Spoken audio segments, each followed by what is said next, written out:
texto hoje de abertura é bem pequenininho, então vai ficar fácil de nós lermos. Meus amados, vocês sabem que nós temos cultos todos os domingos, na parte da manhã, com a escola bíblica dominical a partir das 9 horas, e toda noite dos domingos, a partir das 19 horas, né? Todos nós sabemos disso. Sabemos também que toda terça-feira nós estamos aqui, né?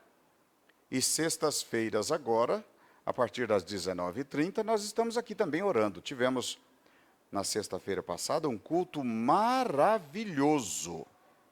Maravilhoso. Quem esteve aqui sabe do que eu estou falando. O Espírito Santo se manifestou entre nós, trazendo alegria, trazendo conforto, trazendo poder do alto para nós abençoarmos nossa cidade, abençoarmos a sua família, abençoarmos a nossa família e assim por diante. Esse culto de oração está sendo usado para isso, para nós abençoarmos, sermos abençoados e abençoarmos os outros.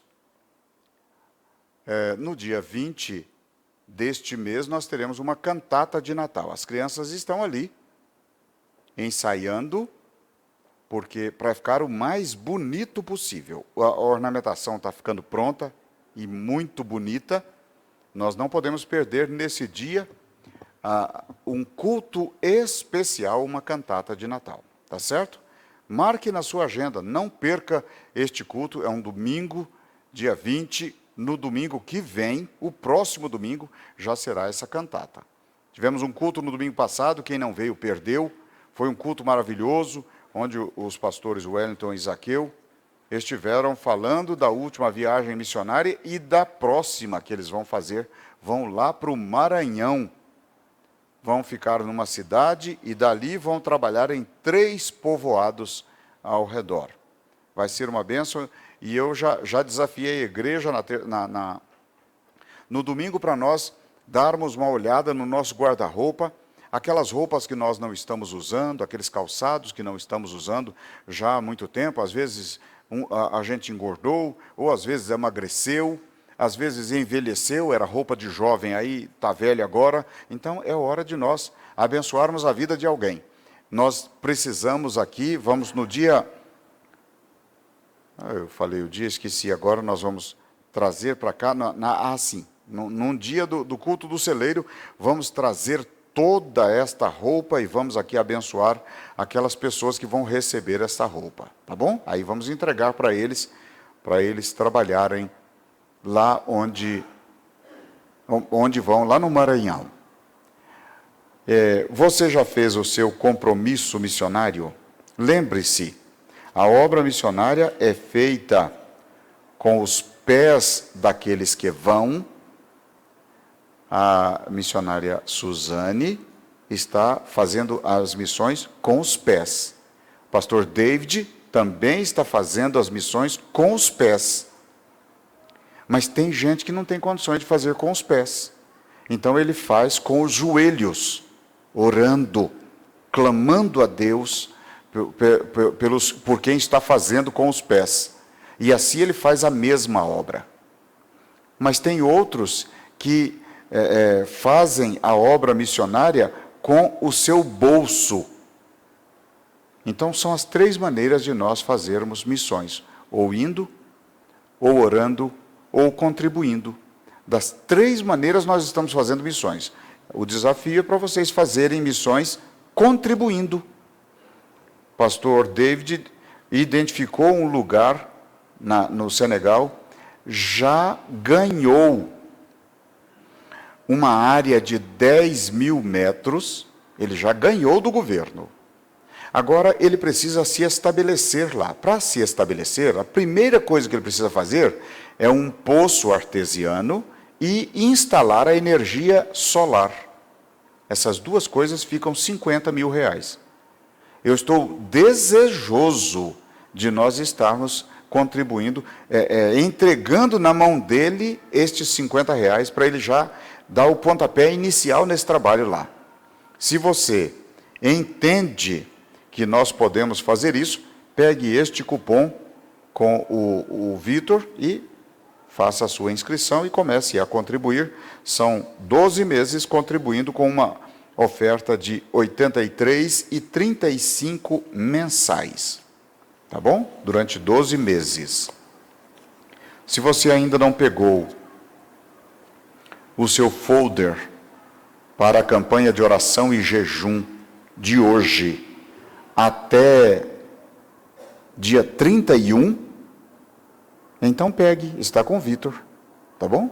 Passe lá, pegue o seu folder, e aí você vai estar acompanhando, vai estar sabendo os objetivos do seu jejum, os objetivos da sua oração. Eu já estou neste projeto, já comecei hoje, tá bom? Então, esteja trabalhando no sentido de que possamos abençoar a nossa igreja e a nossa cidade. Compromisso missionário precisa de você, tá bom? Hoje nós vamos estudar o que está esboçado em Atos 9:31. Esse é só o esboço, e nós vamos trabalhar com este assunto hoje, durante esse momento que estivermos aqui meditando com vocês, conversando com vocês. Abra sua Bíblia, por favor, em Atos, capítulo 9, versículo 31. Um versículo apenas. Estamos falando já há 3 terças-feiras de crescimento da igreja. Hoje eu vou repetir uma palavra que falei lá no início de 2019. Eu vou repetir essa mensagem porque ela trabalha com crescimento. E nós vamos ver umas coisas interessantes, pode ser que já tenhamos nos esquecido daquilo que vimos. Quem encontrou o versículo 31 do capítulo 9 de Atos, diga glória a Deus. Amém. Eu estou observando algumas pessoas para serem consagradas agora em março. Conversei com alguns e pedi para que eles completassem o curso. Um deles já completou, o outro foi desafiado a completar. Então eu queria dizer a você que já é obreiro, ou você que ainda não é, que você, se tem pretensões de servir a Deus como obreiro, conclua o seu curso de teologia, pode ser o básico, não tem problema, tá bom? Pode baixar um pouquinho o som, Lucas, e minha voz parece que está assim, igual como se estivesse na boca da garrafa. Então, veja aí o que você pode fazer. Agora ficou mais jeitoso. Glória a Deus pela sua vida. Vamos ler o texto que nós anunciamos. Assim, pois, as igrejas em toda a Judéia e Galiléia e Samaria tinham paz e eram edificadas, e se multiplicavam, andando no temor do Senhor e na consolação do Espírito Santo. Vejam bem que nós temos pelo menos 5 coisas neste versículo. 5 características da igreja. Observe bem que, primeira característica, aquela igreja tinha paz. Aquelas igrejas tinham paz. É a primeira característica. E paz não é coisa que a gente consegue de uma hora para outra. Paz, ela é conseguida por um processo na presença do Senhor. Essa paz que as igrejas estavam tendo. Por quê? Porque nós temos um inimigo nos combatendo ou combatendo conosco dia após dia. Dia após dia o nosso inimigo está contra nós. E nós precisamos combatê-lo e não conseguiremos combatê-lo se não tivermos paz. Paz é o quê? É entre nós. Nós temos que ter paz. O que isso quer dizer? Todos nós somos diferentes, mas precisamos respeitar as diferenças. Eu preciso respeitar aquele que é mais criterioso na doutrina. Aquele que é mais criterioso na doutrina precisa respeitar ao pastor quando o pastor libera alguma coisa que não está em conformidade com o que ele pensa. Para que isso? Para que tenhamos paz. A paz, ela traz tranquilidade, ela traz harmonia, e isso gera exemplo para os que estão de fora. Nós precisamos entender isso. Aquela igreja tinha paz. Aquela igreja, todos daquela igreja eram como muitos cristãos hoje. Se eu pedir para você se levantar a mão, se você conhecer um cristão que você chega perto dele, parece que a paz de Deus inunda a sua vida quando você está próximo desse cristão. É provável que todos nós conheçamos alguém assim. Alguém que quando você chega perto dele, parece que uma brisa suave está girando em torno dele, porque você está perto dele, você também é alvo desta brisa. Eu tenho pessoas que eu sinto isso quando eu estou perto deles. Todos da igreja primitiva exalavam esta harmonia, esta paz. De modo que uma igreja não brigava com a outra, um membro não brigava com o outro. As igrejas confiavam em Jesus acima de tudo, e isso gerava nelas uma paz interior, e a paz interior gerava a paz relacional. Então aquela igreja tinha paz. Outra coisa, aquela igreja era edificada. Está no versículo 31. A igreja era edificada. O que quer dizer? Aquela igreja não ficava do mesmo jeito. Do jeito de ontem, ela sempre crescia, sempre havia um crescimento, ela sempre estava melhor, ela sempre estava mais harmoniosa, ela sempre estava dependendo mais de Deus e avançando. Por quê? Porque tinha paz e era edificada. Mas não era só isso. Aquela igreja, além de ter paz e multiplicada, e como resultado da paz e da edificação, ela era multiplicada. Multiplicada em número de cristãos.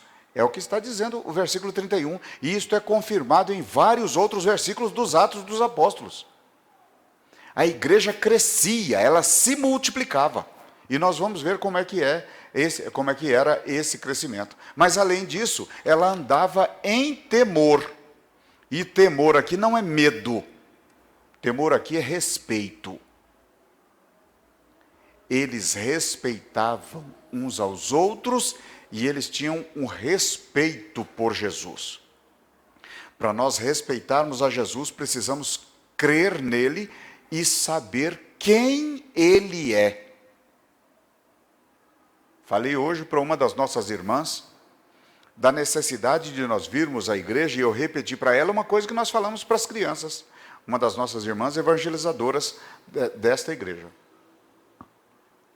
Conversando sobre uma outra irmã nossa nova convertida, e sempre é assim, os novos convertidos têm mesmo dificuldades de vir à igreja. Mas veja bem que quando nós falamos para as crianças e alguém recebe a Cristo como Salvador, nós dizemos: você precisa fazer 3 coisas para continuar crescendo no conhecimento do Salvador.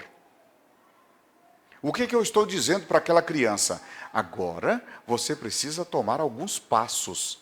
Você precisa fazer algumas coisas. Primeira coisa, você precisa ler a Bíblia. Ler a Bíblia todo dia. Aí você lê a Bíblia assim, assim, assim, assim. Segunda coisa, você precisa estar numa igreja. Você precisa participar de uma igreja. Você precisa participar de uma escola bíblica dominical.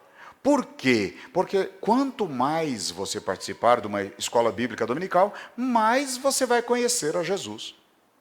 Terceira coisa, você precisa orar continuamente. Quanto mais você orar, mais você vai conhecer ao Senhor naquilo que Ele pode fazer por você. Porque à medida que nós oramos, Ele faz e nós dizemos: opa, Ele fez isso por mim, pois então eu vou pedir aquilo. E através desses ensinos, muitas crianças oram porque o pai perdeu o emprego e Deus abre a porta. Muitas crianças oram porque o pai e a mãe começaram a brigar e o pai e a mãe param de brigar.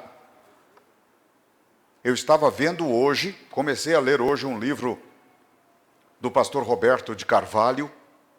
É um livro só sobre ilustrações. E eu comecei a ler, e uma criança, filha de um pastor, não é de Goiânia, esse não é de Goiânia, filha de um pastor do Brasil, ela estava no carro com ele, ela tinha 8 anos, e ela disse uma coisa interessante, ela repetiu por 2 vezes, ela disse assim, foi falado, mas está repreendido em nome de Jesus. Ela falou isso 2 vezes. O pai disse, minha filha, o que foi que aconteceu? Não, papai, porque eu senti que vai acontecer um acidente com o senhor, e o congresso das irmãs, que começaria 2 dias depois, ou 3 dias depois, o congresso das irmãs vai ser impedido de realizar, de tão forte que vai ser esse desastre, essa catástrofe. Ela não usou esse termo, mas ela quis dizer isso.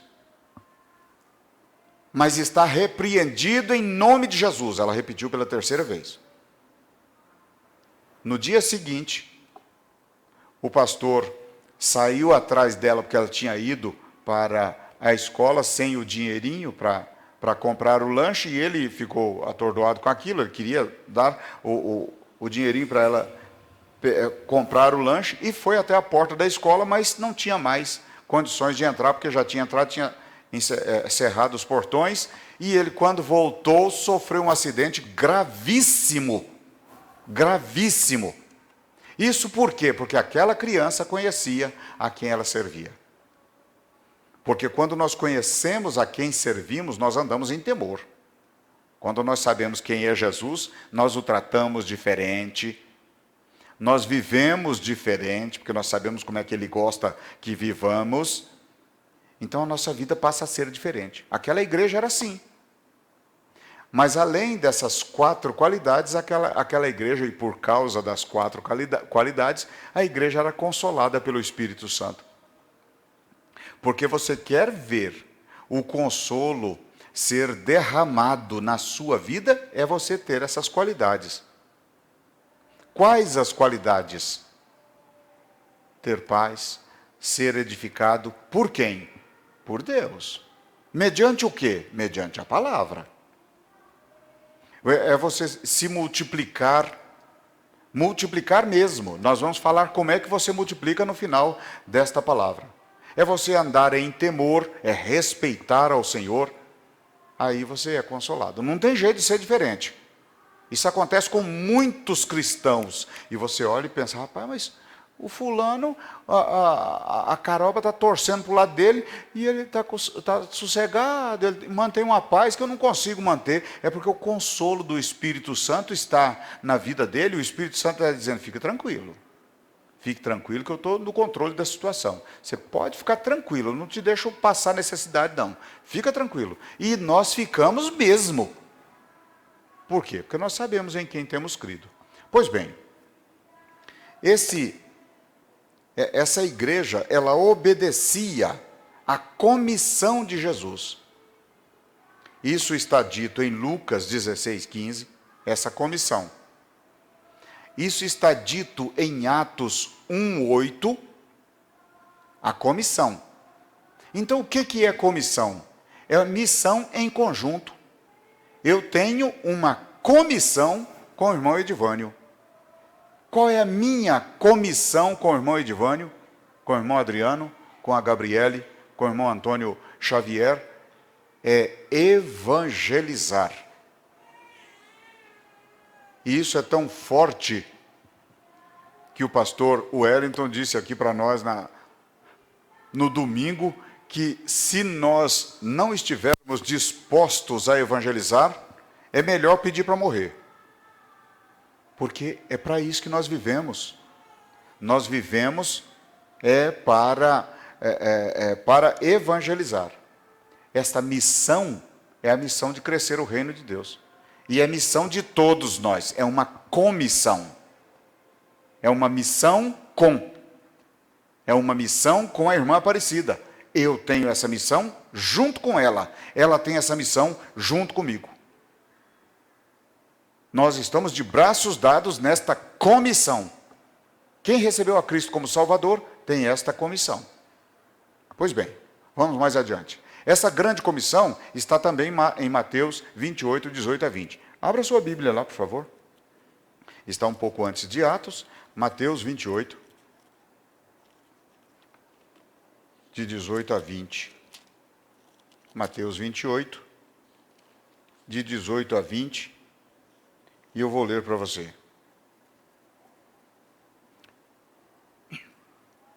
E chegando-se Jesus, falou-lhes, dizendo: É-me dado todo o poder no céu e na terra. Portanto, ide, ensinai todas as nações, batizando-as em nome do Pai, e do Filho e do Espírito Santo, ensinando-as a guardar todas as coisas que eu vos tenho mandado, e eis que eu estou convosco todos os dias, até a consumação dos séculos. Amém.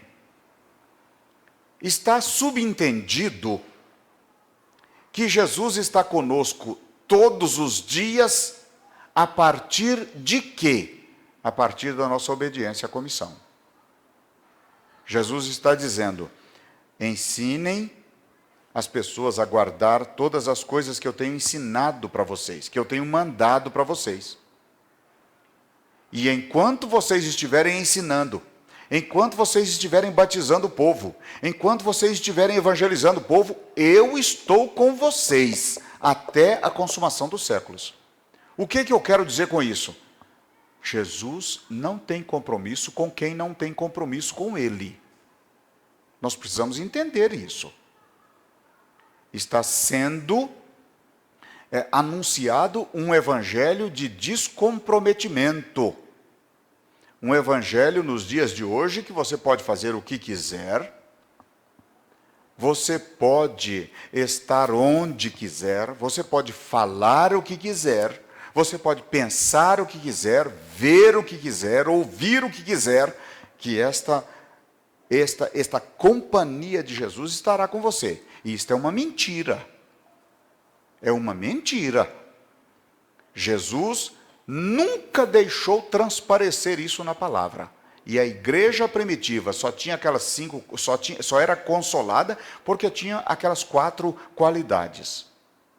Só porque tinha as 4 qualidades. Se não tivesse, não teria sido consolada.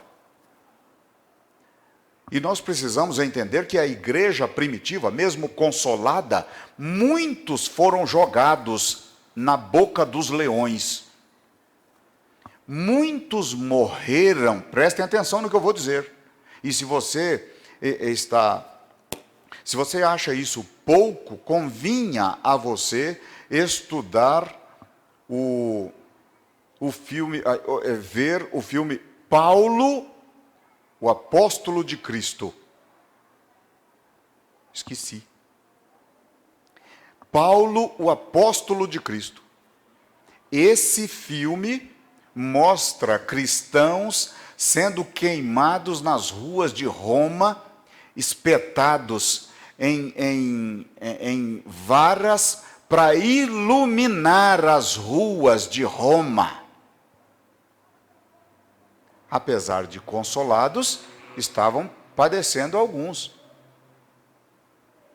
Então nós precisamos entender isso. Se Jesus está conosco até a consumação dos séculos, não quer dizer que eu não pegue o coronavírus.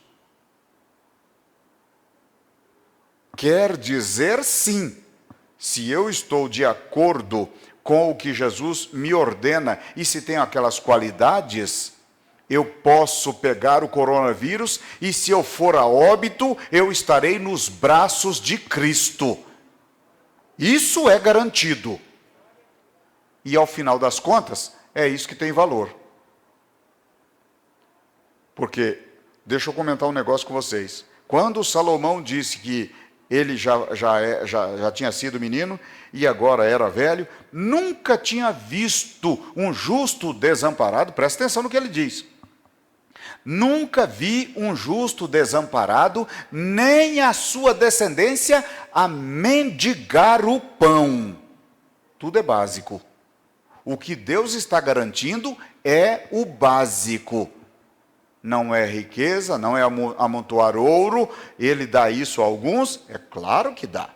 Então, para que ele dá? Para que haja uma manutenção do reino dele. É para isso. Ele não dá para eu viver com aquilo e querer só para mim, e querer só crescer e deixar que aquilo ali seja o meu tesouro. Então veja bem o que diz esse versículo. Esse versículo está dizendo que Jesus é o fundamento. Esse versículo está dizendo que a igreja é o sujeito. Sujeito da ativa, não é da passiva. Jesus é o fundamento, a igreja é o sujeito, e o objeto da missão ou da comissão é o mundo sem Deus. Amados, eu quero repetir para vocês o que eu já falei, o que outro dia alguém que não é nosso, é de outra igreja, veio aqui, ministrou a palavra e falou isso claramente, e eu vou repetir agora. Nós precisamos entender que se eu trabalho na empresa X, Deus tem um propósito para que eu trabalhe lá. O propósito principal é ganhar almas. O propósito principal. Se eu estou morando numa casa alugada, Deus tem um propósito. Não é nada que acontece na nossa vida, nada acontece na nossa vida sem propósito. Deus diz assim, não, eu vou dar uma moto para Nara, e aí, mas não tem um propósito, não, Não, isso não acontece. Tudo que Deus faz, tudo que Deus permite, tem um propósito. Você mora naquela casa que você mora, porque Deus tem um propósito. Você tem os filhos que você tem, porque Deus tem um propósito. Você se casou com seu cônjuge, porque Deus tem um propósito. Você se formou na faculdade nesta profissão, porque Deus tem um propósito.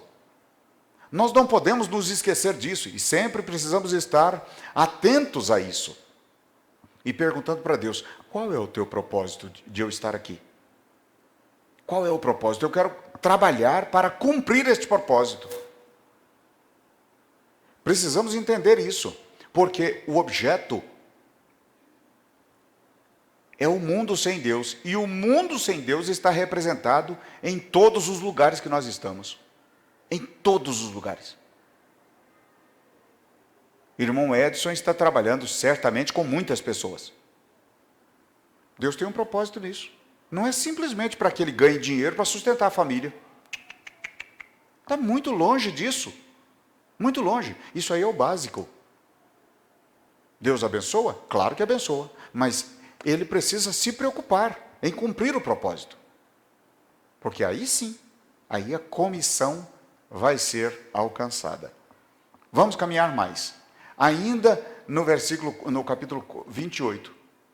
Vejam bem que o propósito, Deus tem o propósito e ele tem uma finalidade, ele tem um canal para ele entrar. O canal é fazer discípulos. O que é fazer discípulo? É formar um outro igual a você.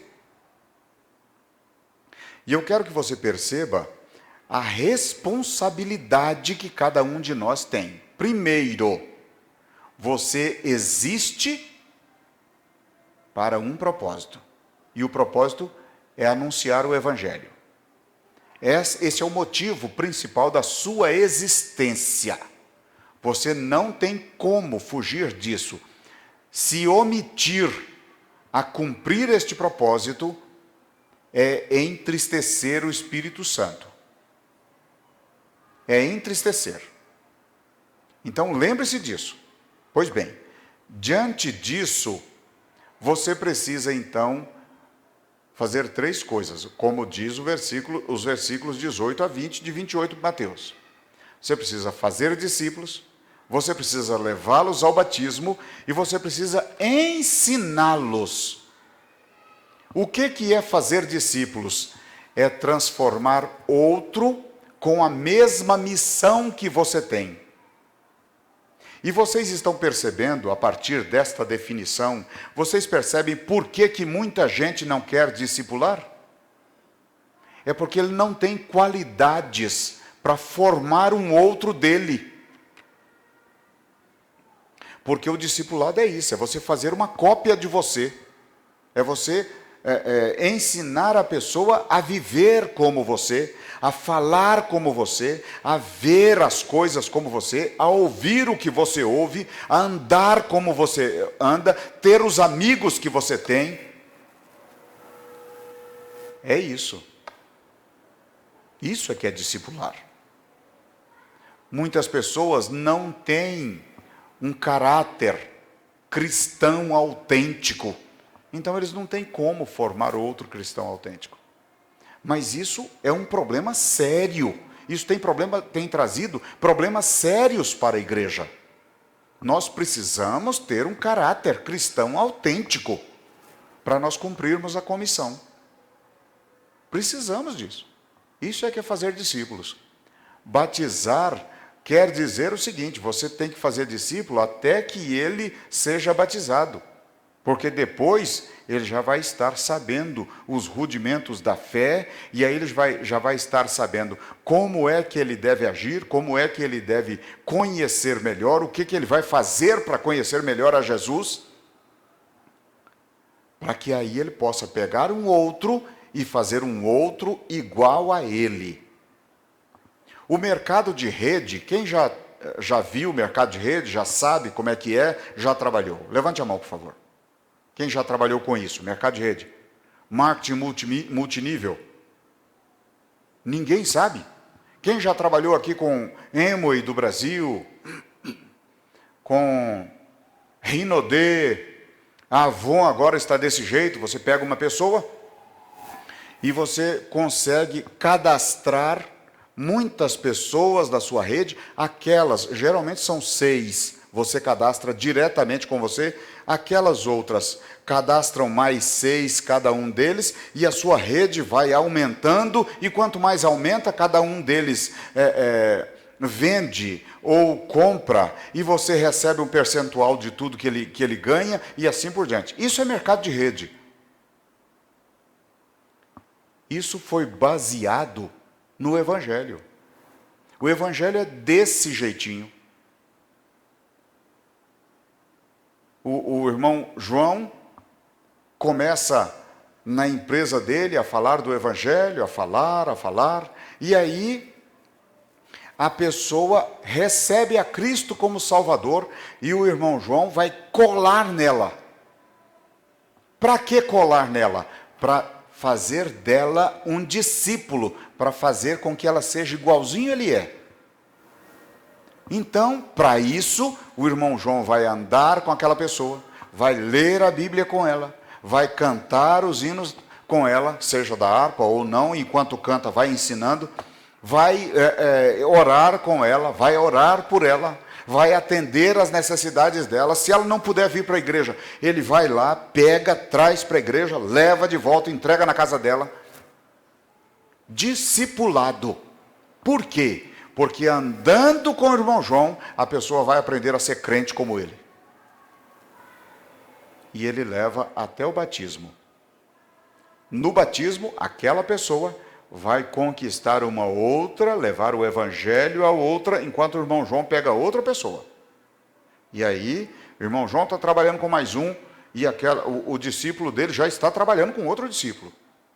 E aí, a coisa começa a fluir. Isso é que é fazer discípulo. É isso que está sendo dito aqui no capítulo 28 de Mateus. Pois bem, esse crescimento tem um método. E o método foi Jesus que implantou. Observe bem. Jesus implantou este método, porque por isso que eu falei para vocês que o mercado multinível foi daqui. Olha o que Jesus fez. Ele chamou 12. Chamou 12 pessoas. Mas não são 12 pessoas que andavam vendo mosquito. Não, são 12 pessoas para ficar junto com ele. Junto com ele. Para andar com ele, para não dormir igual ele não dormia, para falar como ele, para tratar os detalhes como ele, para receber dele uma instrução. Aqueles discípulos ficaram junto com Jesus durante 3 anos, mais ou menos. 3 anos, andando com ele, dormindo com ele, vivendo com ele. Eles deixaram tudo. E quando você vê lá no início que Jesus está comissionando ou chamando os discípulos, os discípulos, você percebe isso. A Bíblia sempre diz, e deixando o barco com seu pai, seguiu a Jesus. Ou seguiram, no caso foram 2 irmãos. E deixando a coletoria, seguiu Jesus. Eles deixavam tudo de lado. E era isso que Jesus estava querendo. Ele chamou 12. Esses 12 precisaram estar com ele. E eram pessoas que precisavam estar dispostas ao trabalho. Tinham que estar dispostas ao trabalho.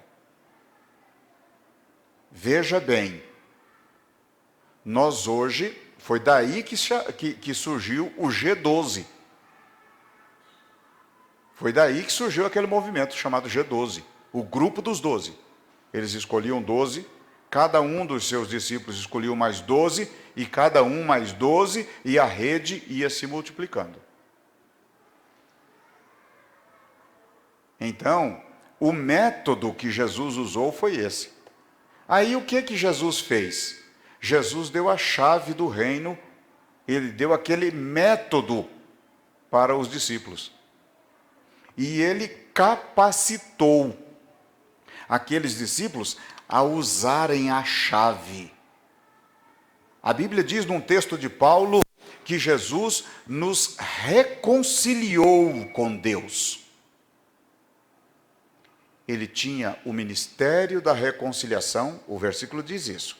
Jesus tinha o ministério da reconciliação e ele nos reconciliou com Deus. O final do versículo diz assim: e ele nos deu o ministério da reconciliação. É essa a chave. Deus deu para mim e para você a chave do reino. E ele nos capacitou a usar a chave. E a chave é a pregação do Evangelho. São as boas novas do Evangelho. Isso é a chave do reino de Deus. Nós não podemos deixar de anunciar. Porque essa é a nossa missão. Ou, aliás, é a nossa comissão. Anunciar o reino.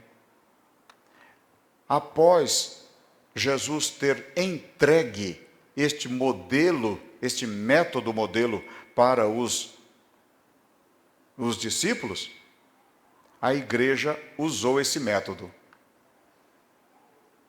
Veja bem que a igreja pregou e discipulou. Abra sua Bíblia, por favor, em Atos 14. Atos, capítulo 14.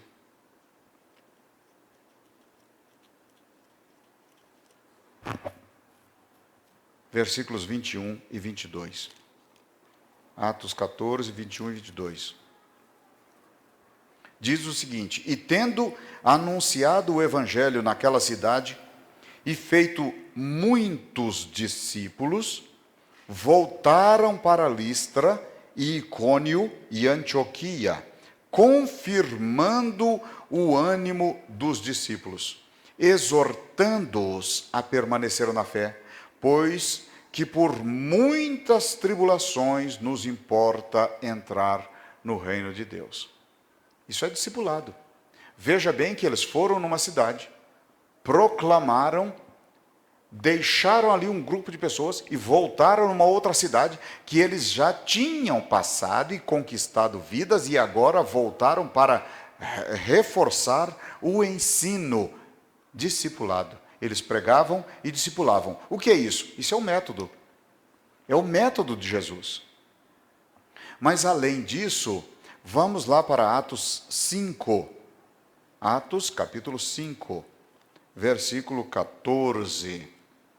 Atos 5, 14, nós lemos o seguinte: e a multidão dos que criam no Senhor, tanto homens como mulheres, crescia cada vez mais. Isso é integração, isto é incorporação. Aquela igreja não deixava de cumprimentar, não deixava de abraçar, não deixava de instruir, não deixava de orar por aqueles que estavam chegando, por aqueles que estavam se unindo a eles. Eles davam a mão, eles estavam dispostos ao trabalho, eles estavam dispostos a se sacrificar por amor daquelas pessoas. Nós precisamos praticar este método: pregar, discipular e integrar. Nós não podemos deixar disso, amados. Nós podemos ser os melhores pregadores, podemos ser os maiores ganhadores de almas de Goianápolis.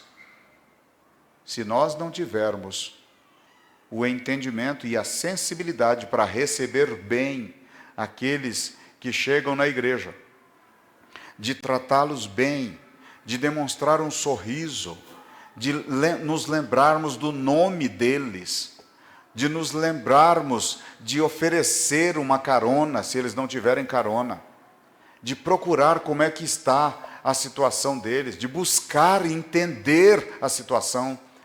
Se não fizermos isso, nós não conseguimos manter. Vou falar uma coisa que já falei a vocês. Até os anos 70, hoje não, mas até os anos 70, os anos 80, não tinha uma igreja que ganhava mais almas do que a Assembleia de Deus. Quem é daquela época sabe muito bem do que eu estou falando. Nenhuma igreja. Por quê? Porque nós andávamos falando de Jesus, nós promovíamos campanhas evangelísticas, nós íamos para as praças, nós distribuíamos folhetos, nós falávamos de Jesus no rádio, falávamos no boca a boca, e nós trabalhávamos mesmo. Só acontece o seguinte: nós nunca fomos bons integradores, nunca fomos bons incorporadores. Isso é um problema da Assembleia de Deus que sempre existiu. Nós precisamos aprender a tratar as pessoas de modo cativante para que elas não saiam mais da igreja. Nós tratamos bem, só que nós precisamos fazer mais. Nós precisamos nos importar mais. Nós amamos as pessoas, mas precisamos amar mais. Elas precisam ver isso. Elas precisam ver, perceber que nós as amamos. Senão elas não conseguem ficar. Imagine você, se coloque nessa condição. Você descrente? Já tinha ouvido falar de Jesus ou nunca tinha? Já tinha sido crente ou nunca tinha sido crente? Mas nunca tinha conhecido essa igreja. Aí você é convidado por alguém, ou vem aqui, ou é impulsionado pelo Espírito Santo, vem aqui e recebe a Cristo como Salvador. Aí quando você sai, ninguém cumprimenta você. Aí você volta da próxima vez, ninguém cumprimenta você. Ninguém lhe dá um sorriso. Ninguém procura contato com você. Como é que você se sentiria? Você seria motivado ou motivada a continuar nesta igreja? Porque veja bem que você deixou muitos amigos lá no mundo, ou amigos falsos, ou amigos verdadeiros, mas quando você ia numa balada, você sorria para todo mundo, o povo dividia as coisas com você, o povo te chamava para beber, e aquele negócio todo, você nunca tinha visto a pessoa, e aquele negócio todo, aí você deixa tudo isso lá, e não é bem recebido aqui, ou não é tratado com a atração, na tentativa de atrair a pessoa. Muitos não têm ficado na igreja por isso, porque não conseguem. Nós estamos precisando melhorar nesse aspecto. A igreja primitiva só crescia por causa disso. Só crescia por causa disso. Eu não tenho dúvida nenhuma disso. E a história fala dessas coisas. A Bíblia também fala dessas coisas. Quando a Bíblia diz que eles tinham tudo em comum, quem chegava na igreja era participante daquele comum. Quem chegava na igreja participava das ceias, que a ceia naquela época cada um trazia a sua comida de casa. Cada um participava. Nós precisamos fazer isso. Mas para fazer isso, nós precisamos estar preparados. E nós não temos tempo para nos prepararmos para depois fazer. Então, como é que nós vamos resolver esse negócio? Vocês estão vendo a dificuldade? É urgente. Nós precisamos ganhar almas porque é urgente. Não podemos continuar como estamos, porque a volta do Senhor Jesus está muito próxima. O método, Jesus já passou para nós. Agora tem a forma do crescimento. A igreja crescia espontaneamente, não precisava forçar nada. Não era um crescimento forçado, as pessoas não eram forçadas para estarem na igreja, elas eram atraídas para estarem na igreja.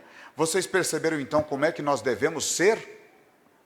As pessoas, quando passarem perto de você, quando as pessoas conversarem com você, quando as pessoas pedirem oração a você, elas vão precisar sentir uma segurança que só o Espírito Santo pode dar e desejarem estar congregando com você, estar junto com você.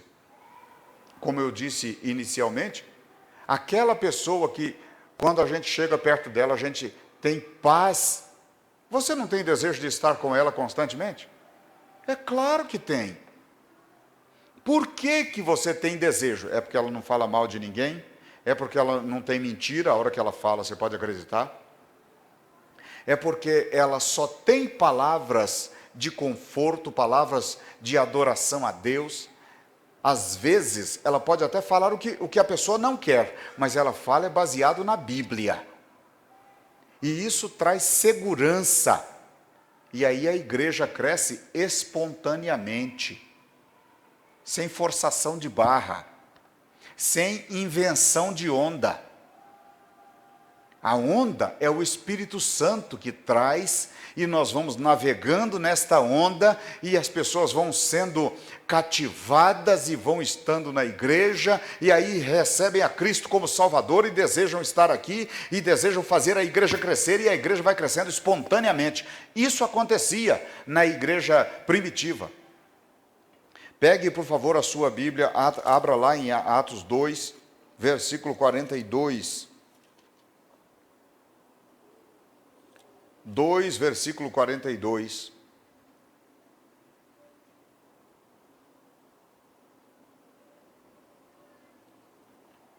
Não, 42 não, 47. Diz o seguinte, o versículo 47. Louvando a Deus e caindo na graça de todo o povo. Louvando a Deus e caindo na graça de todo o povo. Perceba a cadência, louvando a Deus, e o louvor a Deus fazia com que eles caíssem na graça do povo. Como é que você louva a Deus? Só quando você está cantando? Não. Você louva a Deus com a sua vida, quando você está trabalhando. Você louva a Deus com as suas palavras, quando você está conversando. Você louva a Deus com o seu comportamento, quando está entre os amigos, entre a família. Você louva a Deus. A igreja primitiva fazia isso e caía na graça do povo. E olha o que acontecia. E todos os dias, eu repeti isso aqui, na reunião de obreiros ontem, e todos os dias, não eram todos os meses, não era toda semana, era todos os dias, acrescentava o Senhor à igreja aqueles que se haviam de salvar. todos os dias. Tal era a empolgação, tal era o comprometimento daquela igreja em louvar ao Senhor, em viver uma vida para louvor do Senhor, e cair na graça do povo que todo dia tinha alguém se convertendo.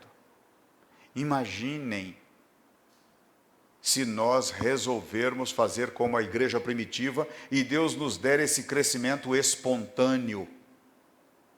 Imaginem. Além de espontâneo, a forma desse crescimento era vertiginosa. Vertiginoso é o termo que vem de vertigem. Então, é aquilo que evolui, é aquilo que cresce tão rápido que causa vertigem. É essa a ideia que esse termo dá. Assim era o crescimento. Vamos lá em Atos 17, por favor, abra sua Bíblia. Atos capítulo 17, versículo 6.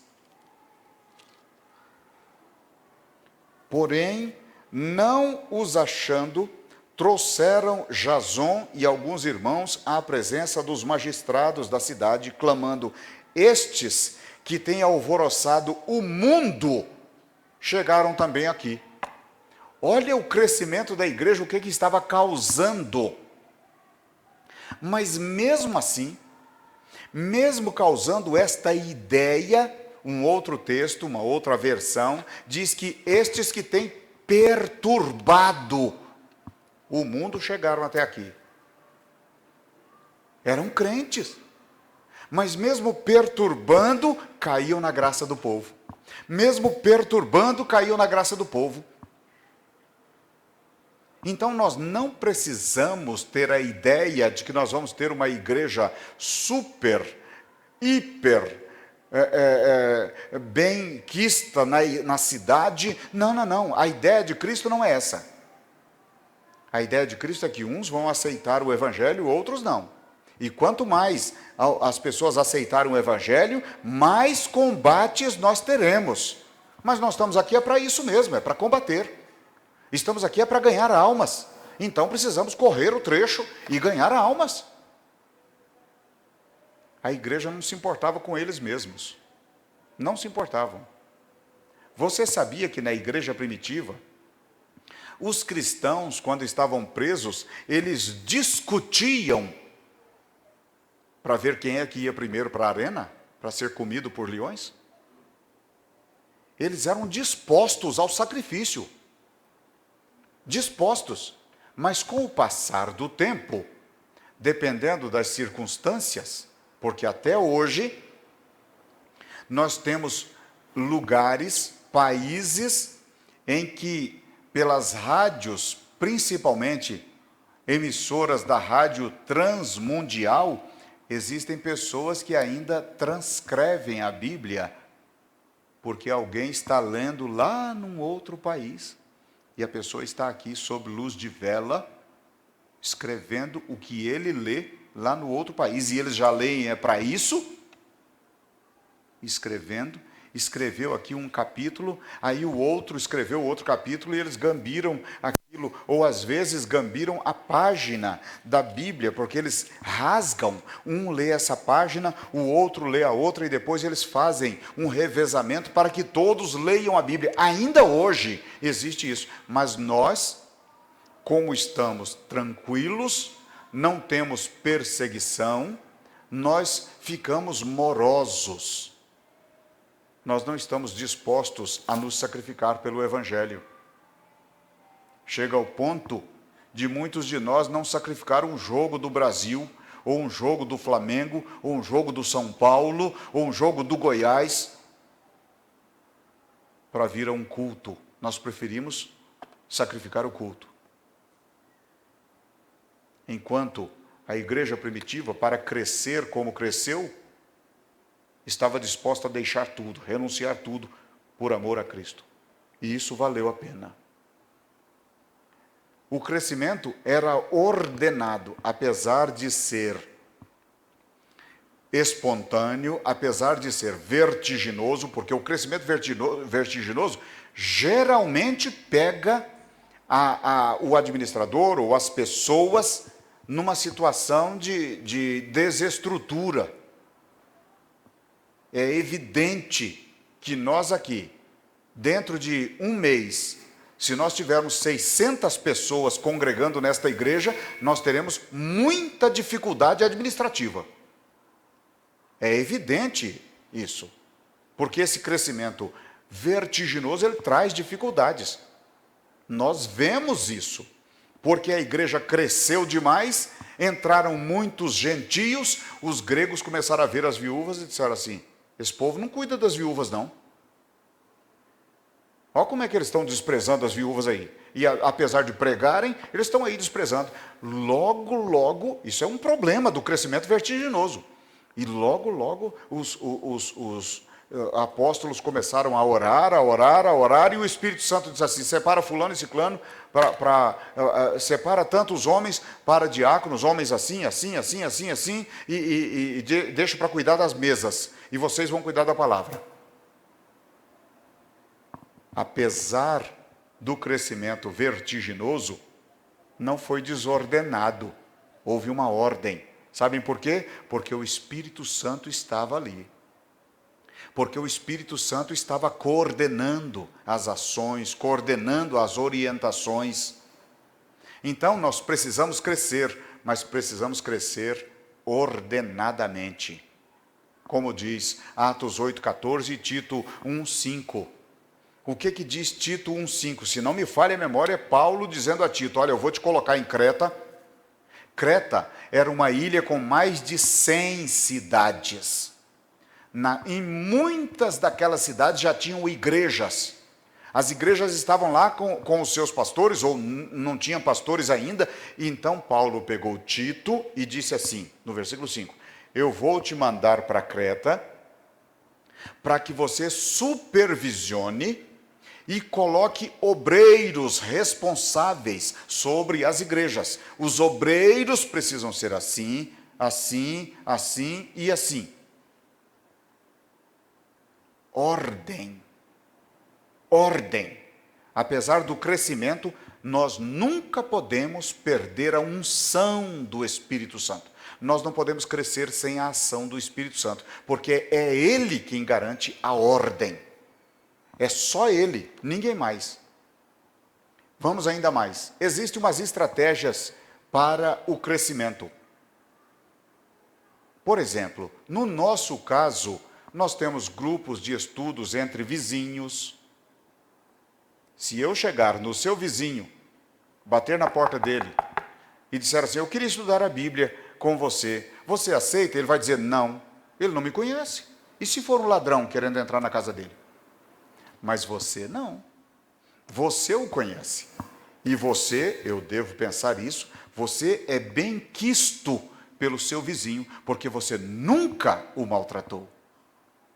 Porque você nunca pegou 20 centímetros quando você foi fazer o muro. Você nunca matou o gato do vizinho. O vizinho não tem nada para falar contra você, porque você é crente. Então, quando você chegar e dizer assim: vizinho, eu tenho visto a sua dificuldade e eu tenho orado por você, mas eu queria fazer uma sugestão para você. Só a minha oração fica incompleta. Eu poderia estudar a Bíblia com você? Pode ser na minha casa, ao lado, ou na sua casa. Se você quiser, eu venho. Ele está com uma necessidade, ele vai aceitar, porque você é amigo dele, você é amiga dela. Ele aceitando, você vai estudar a palavra com ele. E isso vai causar intriga. Você pode se preparar, porque ele vai dizer assim: mas tem muitos crentes assim, como você está dizendo que não pode ser. Você diz: tem mesmo. Mas a Bíblia diz que Jesus contou uma parábola de 10 virgens que estavam esperando um casamento. Virgens era assim, assim, assim. Você explica o que era isso. A Bíblia diz, Jesus falou que 5 delas estavam preparadas. Elas puderam dormir, porque todas elas dormiram. Só que 5 estavam preparadas. As outras 5 não estavam preparadas. Então, na igreja tem gente preparada, tem gente que não tem. Tem gente se preparando. Então, não vamos nos lembrar agora só de quem não está preparado. Vamos lembrar de quem está preparado. Vamos nos lembrar de quem nos prepara. Então, vamos estudar a palavra. Isso é uma boa estratégia. Uma outra estratégia, um círculo de oração. Você fazer oração entre amigos. Ah, mas o meu amigo é católico. Não se importe com isso. Faça a oração. Leve a palavra. Leve este Jesus maravilhoso que você tem dentro de você para as outras pessoas. Eles estão desejosos. Eles estão clamando por socorro. E você tem o socorro para eles. Outra coisa, ação social é uma excelente coisa para você evangelizar. As pessoas abrem o coração. Quando você demonstra que as ama a ponto de cuidar delas, elas abrem o coração. Outra coisa, visitas pessoais. A pessoa, vizinho seu, ou é amigo, ou é companheiro, está enfermo, vá de encontro a ele. Faça uma visita. Diga, eu posso orar por você? Pode. Então, ore por ele. Ele está de cama, não tem nada para fazer? Empreste um livro evangélico para ele. Dê uma Bíblia para ele. Nós precisamos de estratégias. Paulo disse o seguinte: instes, ou seja, fale da palavra, insista, a tempo e fora de tempo. Não espera acontecer o tempo, não. Produza, clame a Deus que Deus vai abrir a porta. A igreja primitiva ganhava almas para Cristo. A sua igreja está fazendo assim? Responda só para você. Sua igreja está ganhando almas? A igreja primitiva cuidava, discipulava e cuidava dos novos convertidos. A sua igreja faz isso? Porque nós precisamos fazer. Se não estivermos fazendo, nós precisamos fazer. E vou repetir para vocês. Nós estamos na mesma comissão. É uma comissão, é uma missão com todos. Olha o que Strachan é um pensador do Evangelho. Axioma significa proposição, perspectiva, projeção. Então, observe a projeção que ele fez. Veja bem, se em 2011 você... Quem aqui já era cristão em 2011? Levante a mão, por favor. Muitas pessoas. Então, se você que era cristão em 2011, se tivesse proposto ganhar e instruir outra pessoa, vocês hoje seriam 2. Por quê? Porque ganhou um, ele não perseverou, você pega outro, ganha outro. Isso por ano. Isso em 2011. Em 2012, cada um de vocês ganharia mais um, seriam 4. Em 2013, cada um de vocês 4 ganhariam mais um, seriam 8. Olha o que aconteceria em 2017. 128 pessoas. A partir de você. A partir de você só. Observe que em 10 anos, só você teria ganhado 1024. Aliás, 1023. Você seria o 1024º. 1024 pessoas a partir de 1 em 10 anos. Isso é possível, amados. 365 dias você ganhar uma pessoa para Cristo e consolidá-la, discipulá-la de modo que ela seja cristã autêntica, como você é. Veja bem o próximo slide. Coisa simples. Imagine nós, 200 cristãos dessa igreja. Só de obreiros nós temos mais de 80. Só de obreiros. Mais de 80. Imaginemos que esses 80 obreiros e mais 20 pessoas, mais 120 pessoas, 200 pessoas, estariam em um ano produzindo 400 novos cristãos, ou mais 200 novos cristãos, seriam mais 400 novos cristãos em 2 anos, seriam mais 800 novos cristãos em 2 anos, mais 1.600 cristãos em 2 anos, em mais 4 anos. Observe bem que nós teríamos ganho Goianápolis para Cristo em 7 anos. 7 anos.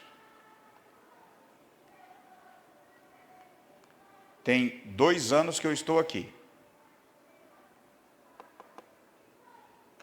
2 anos que eu estou aqui. Quem aqui se lembra de uma pessoa que nesses 2 anos se converteu a Cristo e está conosco ainda? Quem se lembra? Eu não estou dizendo que não tem. Eu estou pedindo só para se lembrar. Eu não me lembro, mas eu sou muito ruim de cabeça.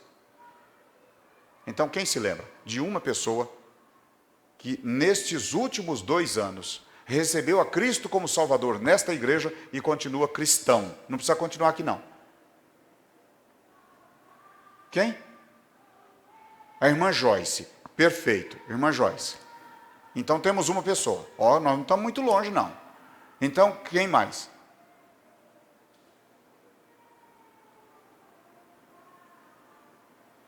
Vocês não lembram de mais ninguém? Hã? Não entendi.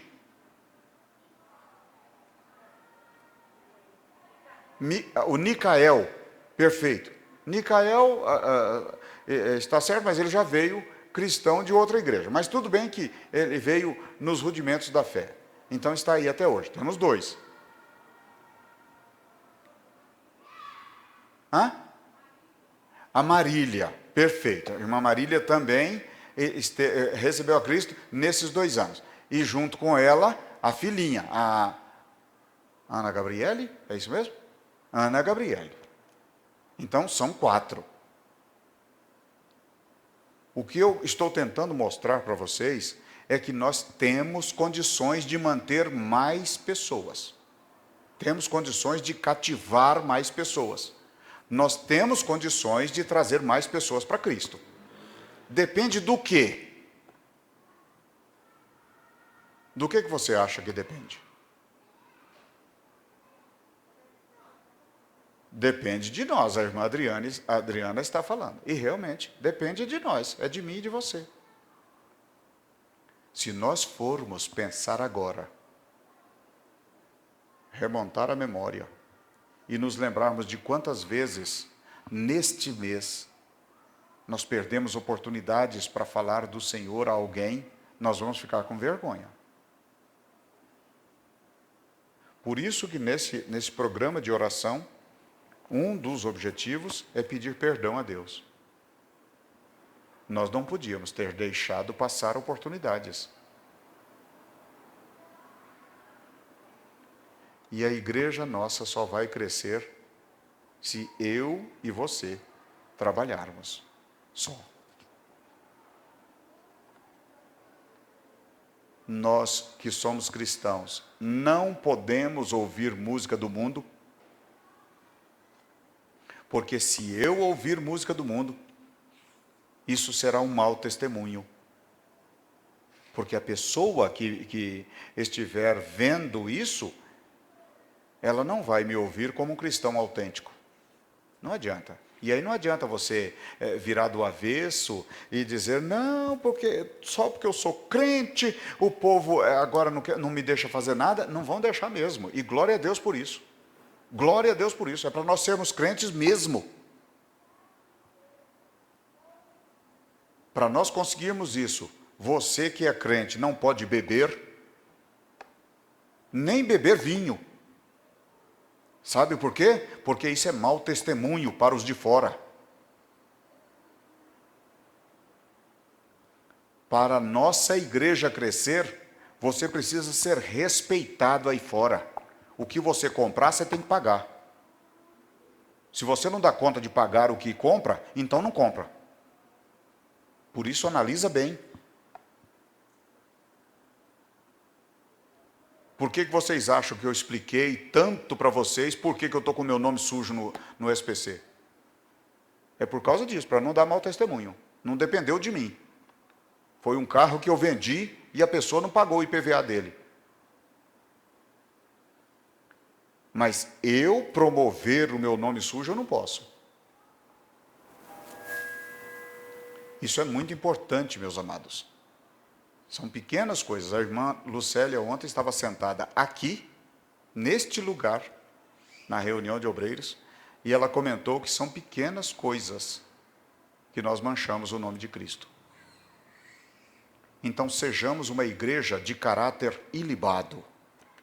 Sejamos uma igreja que o povo não tem receio de pedir oração, porque quando nós orarmos, Deus vai realizar o milagre. Sejamos uma igreja que o povo olha e diz assim: eu queria ser igual àquele, eu queria ser igual àquela.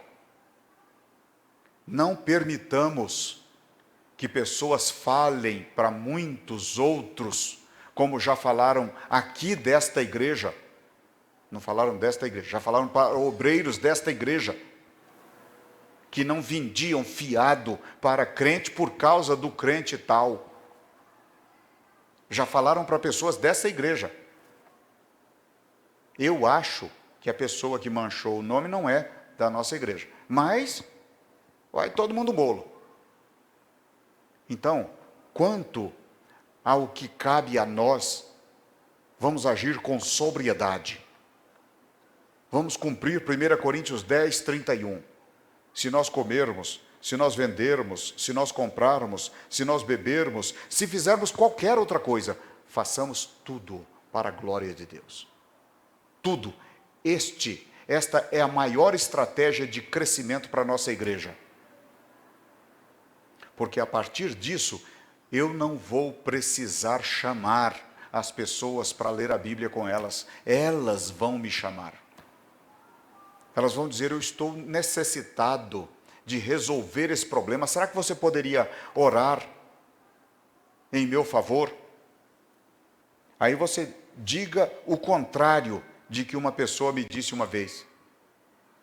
Uma vez eu estava, uma pessoa que não era cristã, ele é ateu, ou ele se diz ateu, já mudou muito, graças a Deus. Ele é esposo de uma cristã autêntica. E nós, muito amigos deles, ficamos sabendo das dificuldades com uma empresa. E eu liguei para ele e disse assim: fulano, eu liguei só para orar com você. Podemos? Ele disse assim: o senhor pode orar por mim. Eu orei por ele. E Deus abençoou. Por causa da bênção, por causa de muitas outras coisas, muitos outros milagres que Deus tem feito na vida dele, ele tem quebrantado o coração, e Deus tem feito muitas coisas em favor deles para converter o coração dele. Aí quando o seu vizinho lhe chamar para orar e disser: você pode orar por mim? Você diga: não, eu não vou orar por você, eu vou orar com você. Quando é que nós podemos orar? Eu venho para cá, para a sua casa, ou você vai para a minha? Porque aí Deus vai agir. E Deus vai trabalhar. E Deus vai crescer a nossa igreja de modo espontâneo, de modo vertiginoso e de modo a atender ao que Deus quer de nós. Você entendeu essa palavra?